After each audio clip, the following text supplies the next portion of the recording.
In this video, I want to tell you something that changed my life forever. For 5 years, my grandson Elias lived in complete silence due to severe autism. I raised him since he was a baby, after he lost his parents, and I learned to love every gesture, every look, even without hearing a single word. But everything changed on an ordinary Sunday inside the church.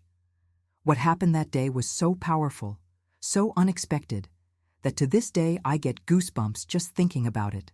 A child who had never spoken suddenly found his voice. And it wasn't just any voice. It was a voice of faith, of connection with something greater.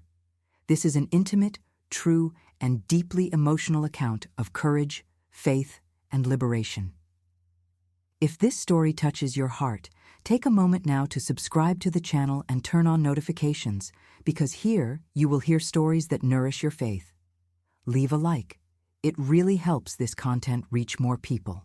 And tell me in the comments, from which city or country are you watching? It will be beautiful to know how far this message of hope is reaching. May this story speak to your heart. I was never one to tell these kinds of things. I was always more of the type to pray in silence, to keep it in my heart, without much fuss. But there are things that, when they happen, simply don't let you sleep the same way again. And no matter how many years go by, it's still there, alive, as if it happened yesterday. It was inside that small church in rural Michigan on a random Sunday morning, at least it was supposed to be. My name is Helena, and I am Elias's grandmother. I raised him since he was a baby after my daughter and son-in-law died in a car accident. He was only 8 months old at the time. Since then, my life has become him. But when he was 2, the diagnosis came: severe autism. And what hurt the most wasn't the name of the diagnosis, it was the silence. Elias never spoke, not ever, not a mama, not any sound at all. Silence. And I learned to love that silence with everything I had. His routine was always the same. Every cup in its place, every toy in the right order, no noise, no surprises. And that was okay. We managed. But there were 2 things that made me stop and look at him differently. When he went to the window before bed, and when we went to church on Sundays. In those 2 sacred hours, it seemed like he connected with something. He would look at the sky from the window with the most vivid eyes I had ever seen. And in church, he never took his eyes off the statue of the Virgin Mary. Ever. Always in the same pew, same spot, same way. And he would move his lips, as if he were talking. But with no sound, just his lips moving slowly, like a child pretending to read. At first I thought it was all in my head, that I was seeing things. But over time, I started to feel that there was something there that I didn't understand. At that time, Elias was 5 years old. I was already used to his silence, to his way of living in his own world.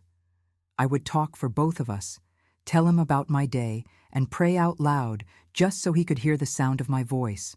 And even without a response, I felt that he was listening. Sometimes, when I said the name of Jesus, he would lift his head, as if paying attention. But the first time I noticed something different was on a cold February night. I had just turned off the lights and saw a sliver of light coming from his room. When I went in, he was standing at the window, still, with his little hands clasped, looking at the sky. The curtain swayed gently in the wind, and the moonlight shone on his face. It was such a peaceful scene it made me want to cry. I asked softly, "Are you talking to someone, my love?" He turned his face to me, looked right into my eyes, which was extremely rare, and nodded, yes. That simple, voiceless yes gave me chills all over. I asked him who, and he just pointed to the sky, then placed his little hand on his chest. I didn't know what to think. I just stood there, feeling a mix of fear and peace at the same time. After that night, he started doing it every day. Always at the same time, before bed, as if it were a ritual. I would pass by his door and see the reflection of the moon on the glass, and his silhouette standing there, motionless, with his hands clasped. No noise, no sound, just the silence and that gesture. Sometimes I would press my ear to the door and swear I could hear a whisper, but so faint it could have been the wind whistling through the cracks. I told his neurologist, Dr. Thompson, and he said it was common for autistic children to create rituals. But I knew Elias. This wasn't just a routine. There was something happening there that no one could explain. One day, he caught me by surprise. It was an ordinary Wednesday, late afternoon.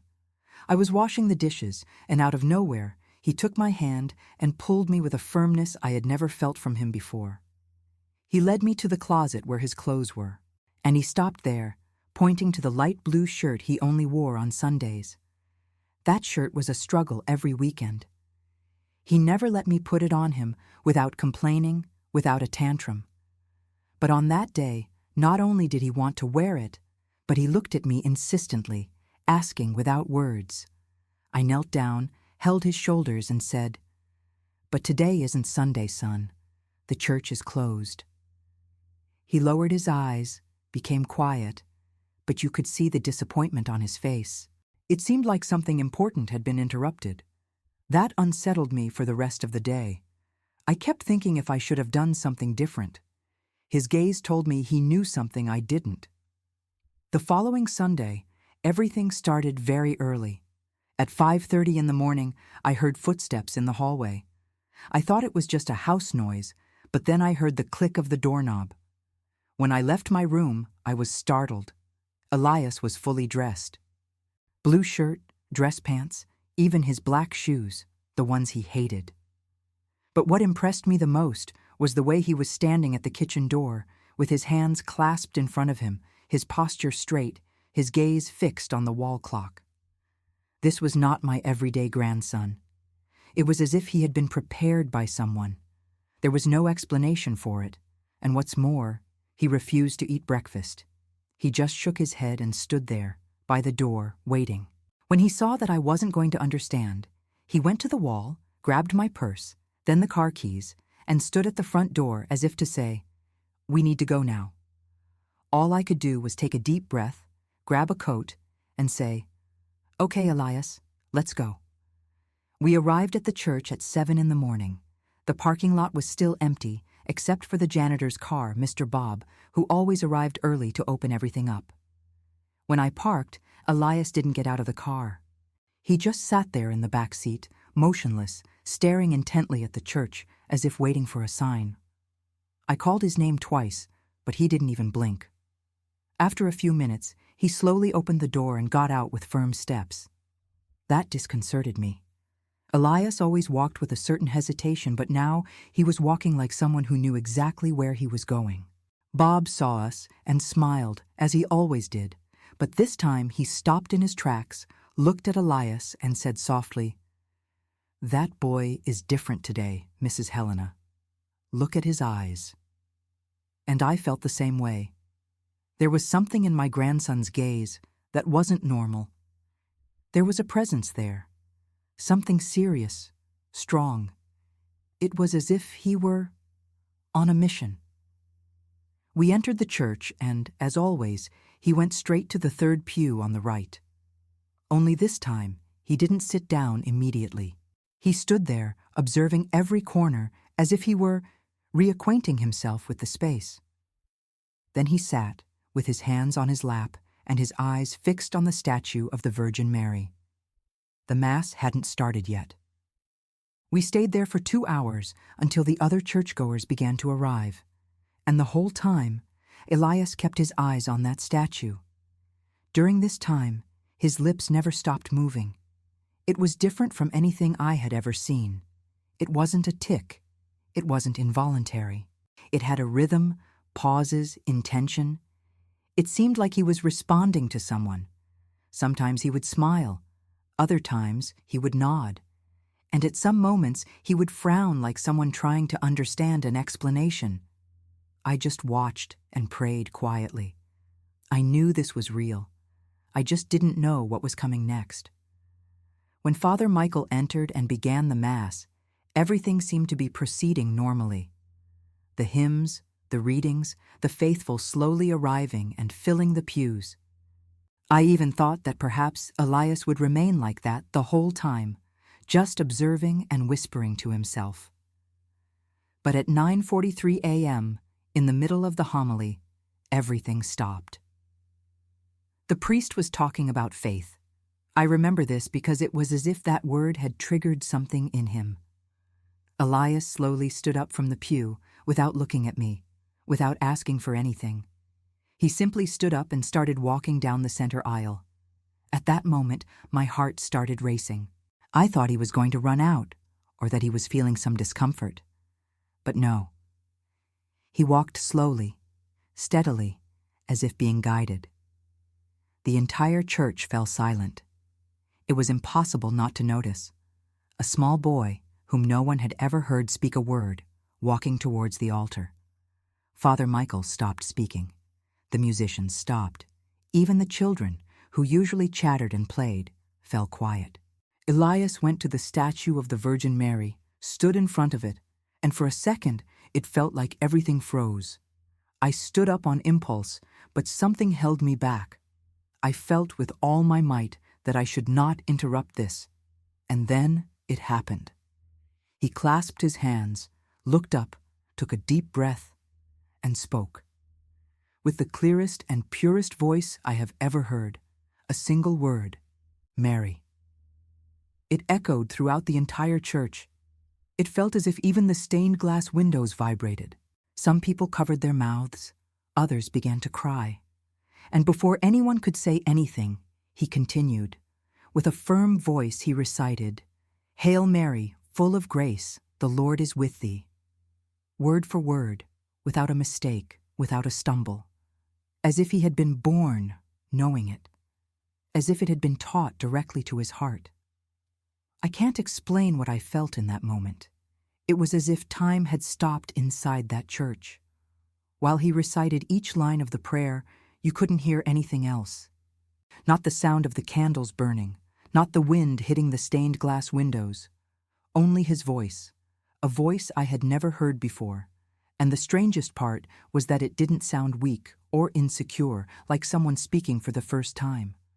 It was clear, measured, full of certainty. I looked around and saw faces in shock. People crying, people on their knees. There was an old woman behind me with her hand on her chest, trembling. And there I was, standing, with trembling hands, weak legs, and a racing heart. After years of absolute silence, my grandson was speaking. And it wasn't just any speech. It was a prayer, a surrender. It was as if he had been born just for that moment. When he finished, he stood in silence, looking up. His lips were still moving, but without a sound. I swear for an instant I had the feeling he was listening to something, as if a conversation was happening right there, but only he was able to hear it. Father Michael approached slowly, visibly emotional. He looked at him with tear-filled eyes and asked in a whisper, "Elias, who taught you this prayer?" And the answer came with the same simplicity as everything that had happened that morning. He pointed to the statue of the Virgin Mary and said, "The beautiful lady. She talks to me here, and at the window." The entire church held its breath. It was as if the heavens had opened a crack right there, in front of everyone, and poured out something that nobody expected. I knelt without even thinking. I cried like I hadn't cried in a long time, and all I could say was, "Thank you." After that, Elias returned to the pew on his own. He sat down calmly, straightened his shirt as if nothing had happened. But the silence still hung in the air. No one could go back to normal. The priest, visibly shaken, tried to continue his homily, but his voice faltered. Some people remained kneeling, others were still crying. And me. I could only look at my grandson, trying to understand what had just happened. He looked at me for a moment and smiled. It was a small smile, but full of peace, as if to say, "It's okay, Grandma." The Mass continued, but no one was paying attention to any readings anymore. Everyone was there, but with their eyes on Elias. And deep down, I knew that this wasn't just a beautiful moment. It was a sign, a warning, a touch from heaven saying, I am here. That day, after everything was over, many people came to talk to me. Some were in shock, others were too emotional to say anything. An elderly woman hugged me and cried on my shoulder. A man looked at me with teary eyes and said, Your grandson gave me back the faith I had lost. Even Father Michael called me aside, and with a still choked voice said, Mrs. Helena, I have never witnessed anything like this in all my years of priesthood. This was a miracle, and I believed it with all the strength of my heart, because I knew Elias's silence. I lived that silence for 5 years. I knew the weight it carried and the strength required to break it. And he didn't break it alone. It didn't come from me or from school or from therapy. It came from above. It came from that beautiful lady he saw every night at the window. That same day, back at home, Elias was different. He didn't return to complete silence, but he didn't start talking about everything either. It was as if he now knew he could use his voice, but was slowly learning how to do it. He tried to form words. Some came out halfway, others didn't come out at all. But his gaze, his gaze. It had changed. It was more present, firmer. He looked at me as if to say, I'm here, Grandma. I'm with you. At night, as always, he went to the window. I watched quietly from the doorway. He clasped his hands and was silent for a long time. Then he turned to me, smiled, and said, with difficulty but audibly, she said, I can talk now. I felt a shiver run down my entire body. I sat on the edge of the bed, held him in my lap, and just gave thanks. In silence, but with my heart bursting with gratitude. That, for me, was the confirmation of everything. In the following days, the progress continued. Small, but consistent. He began to repeat simple words, point to objects, and try to name them. Sometimes he made mistakes, sometimes he spoke too softly.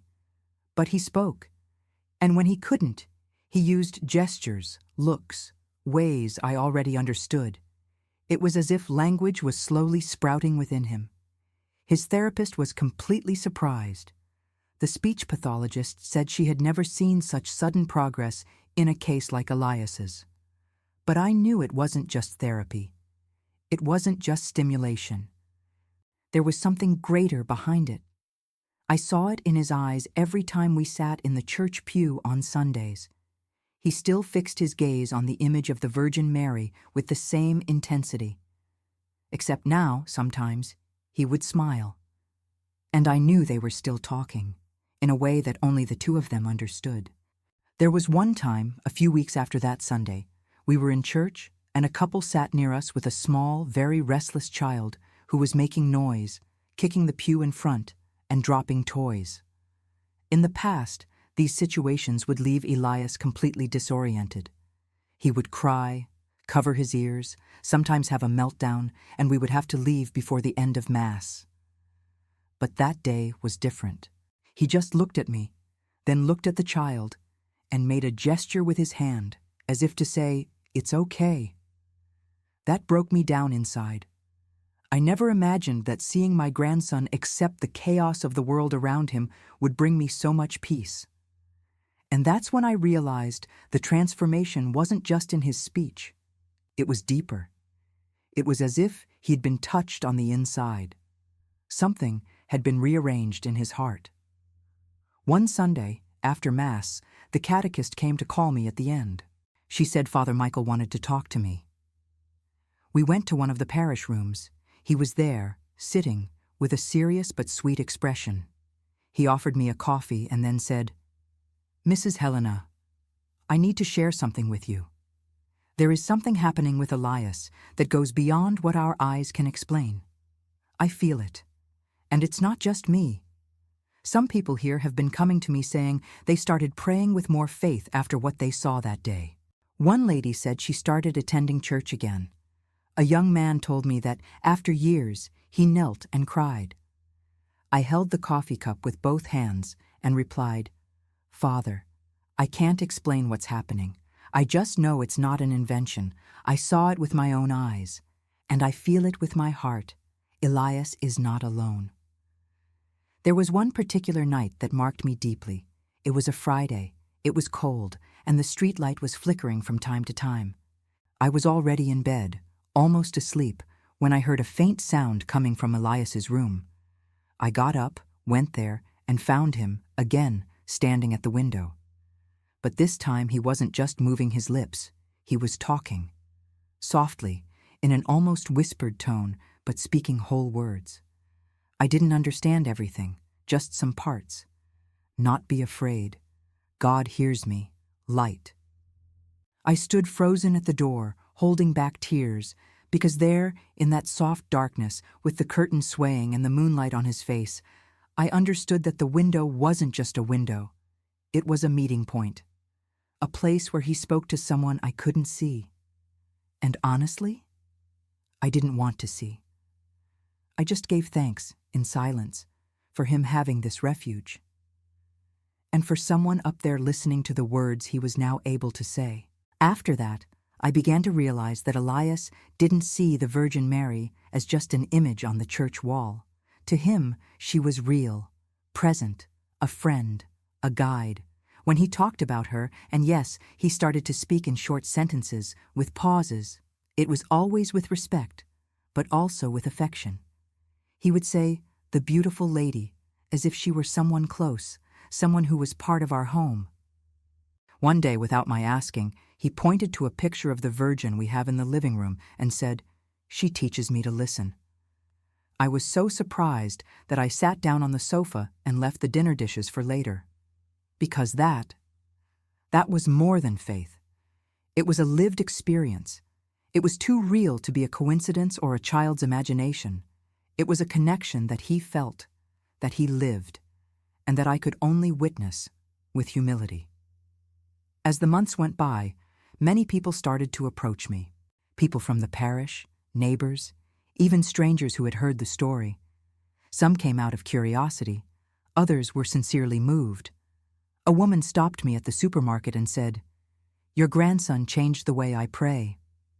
Another man, with tears in his eyes, held my hand and told me that after many years away from the church, he went back to confession because of Elias. I listened to everything with gratitude, but also with a certain strangeness, because to me, he was still just my grandson. The same boy I watched grow up in silence, whom I dressed so many times, took to so many appointments, and rocked on difficult nights. But now he carried something that went beyond our story. It was as if God had chosen that small body, that shy voice, that deep gaze, to remind the world that he still speaks to us. Despite all this attention, Elias never sought to draw attention to himself. He didn't like crowds or noise, and especially not questions. He remained the same quiet, reserved, sensitive boy. But there was a serenity in him that I had never seen before, a peace that couldn't be explained. On Sundays when we went to Mass, he would sit in the same pew as always, his eyes fixed on the statue of the Virgin Mary. And during the consecration, I would always see his lips moving, sometimes in a whisper, sometimes just a slight tremor. But I knew he was there, in conversation with her. And every time I saw that, my heart filled with a silent certainty.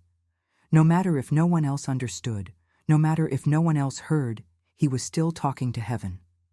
I've tried to explain this to some doctors, therapists, and even to other mothers who have children on the spectrum. Some listen with respect, others with skepticism. I've heard it all.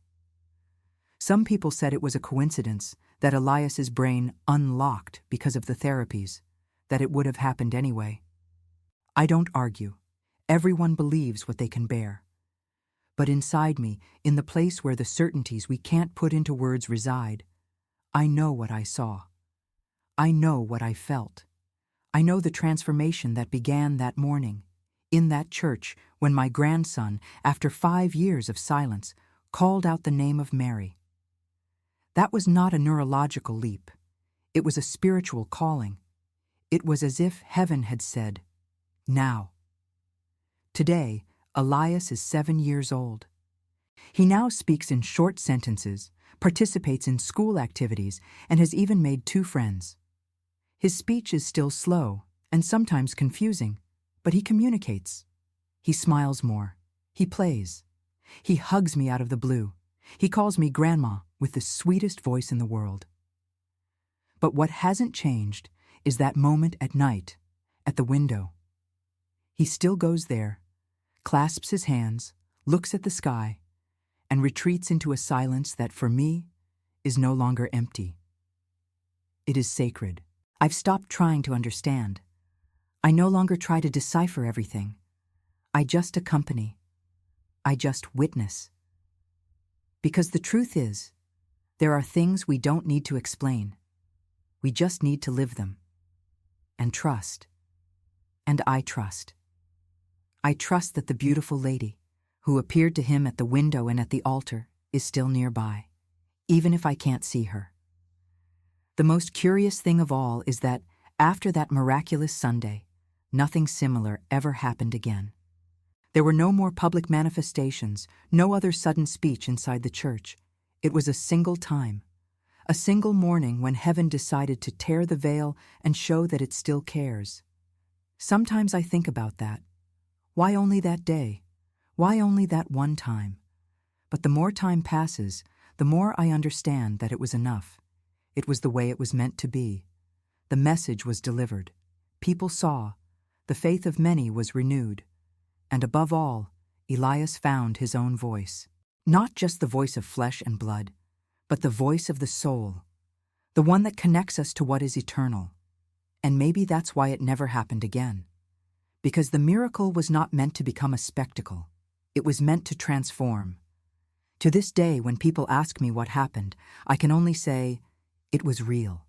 I have no proof, no recording, no scientific explanation. I only have what I lived, and no one can take that away from me.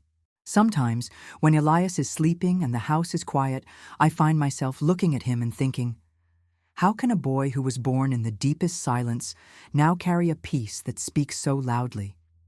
And it's in those moments that I close my eyes and give thanks for that day, for that voice, for that beautiful lady, and for everything she taught him and me. Because deep down, she was the one who also taught me to listen to what only the heart understands, what only faith sustains. And that sometimes it happens without warning. And then, simply, it stops, without explanation. As if heaven came, did what it needed to do, and went back to its place. This story taught me that heaven can touch the earth in ways we never expect. Sometimes, what seems like silence can actually be preparation for a miracle. Seeing Elias find his voice that day showed me that faith doesn't need an explanation, only surrender. Now I want to know about you.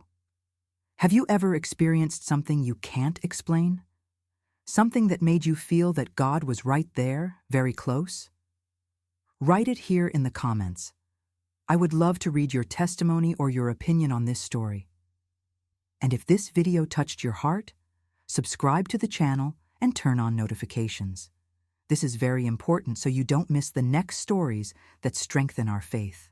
Oh, and if you want to help this channel grow but don't know how, it's simple. Click the Join button.